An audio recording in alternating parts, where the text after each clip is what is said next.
অপু বিশ্বাস যে একজন ভালো মনের মানুষ, তিনি এটা দেখিয়ে দিলেন সবাইকে। দেখেন যে যারা তাকে চিনে নাই, এখন তার সময় ভালো, এখন সবাই তাকে চিনে, মানে সময়ের জন্য যে দুঃসময় তারা পাশে ছিল না, এখন এক এক করে তার তার পাশে দাঁড়াচ্ছে। সে কিন্তু চাইলেই মানে তাদেরকে মানে প্রশ্রয় না দিতেও পারতেন, কিন্তু তিনি তা করেননি। তিনি সবাইকে ভালোবাসা দিয়েছেন। জি, সবাইকে ভালোবাসা দিয়েছে। এটা কিন্তু একটা বড় মন মানসিকতার একটা পরিচয়। তবে আমি বলবো যে কিছুদিন আগে যারা অপু বিশ্বাসকে চিনে নাই, অপু বিশ্বাসকে দেখিয়ে আরেক দলে যোগ দিয়েছে, মানে তখন তো অপু বিশ্বাসের একটু হলেও খারাপ লাগছে যে আগে অপু বিশ্বাসের সাথে কাজ করতো, এখন অপু বিশ্বাসকে দেখিয়ে তারা আরেকজনকে নিয়ে মাতামাতি করে। একসময় এরাই আরেকজনকে নিয়ে মাতামাতি করছে, আপনারা দেখছেন কিনা যায় না, মাতামাতি করছে সব জায়গায়, খালি তাকে ডাকে তাকে ডাকে। মানে অপু বিশ্বাসকে একসময় তারা চিনতোই না।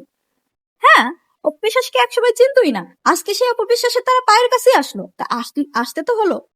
তারা এখন চিনে অপু বিশ্বাস, যেই দেখছে যে না অপু বিশ্বাসকে ছাড়া চলবে না, অপু বিশ্বাসকে ছাড়া খাওয়া নেই, অপু বিশ্বাসকে ছাড়া এখন তাদের ভিউ নেই, তাই তো আসতেই হবে। হুম। এখন তাদের বোন, তাহলে তোমার এখন বোন, আগে কি ছিল? আগে কি ছিল? আগেও তো বোন থাকছো। তা বোনের সাথে কেউ পারে যে বোনকে দেখিয়ে যে যেহেতু একটা সতী, সতীন না, যে তার তো রাবিতে সতীনই হয় না, এটা তো বাস্তব, তাই না? তো তার তো একটু জ্বলবে যে আগে আমার সাথে কাজ করতো, আবার তাকে দেখিয়ে তার সাথে কাজ করে, এগুলো তো জ্বলার কথা। তবে আবার তো সে আসতেই হলো।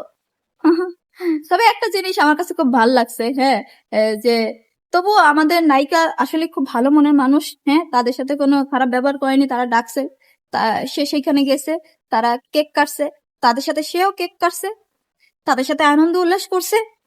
হ্যাঁ, মানে এটা কত ভালো একটা মনের মানুষ, আসলে বলার মতো ভাষা নেই। তাকে নিয়ে যদি আমি বলি মনে হবে যে কম বলা হয়ে গেল।